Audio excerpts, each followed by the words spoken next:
Big boss में पहुंचने के बाद सबको हिला दिया पावर स्टार पवन सिंह ने कहा था भोजपुरी में उसको भी नचाऊंगा जिसकी आप लोगों ने कल्पना नहीं की। और ये लो वीडियो देख लो। जो आप लोगों ने भी कल्पना नहीं किया होगा उसको भी नचाऊंगा भोजपुरी।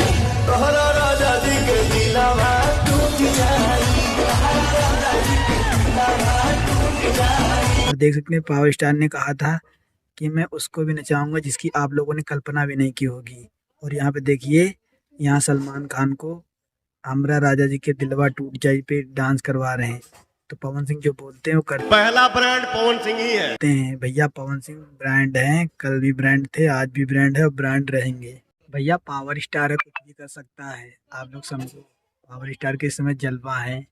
मेरे भाई ये सब नाम दिए हैं पावर स्टार।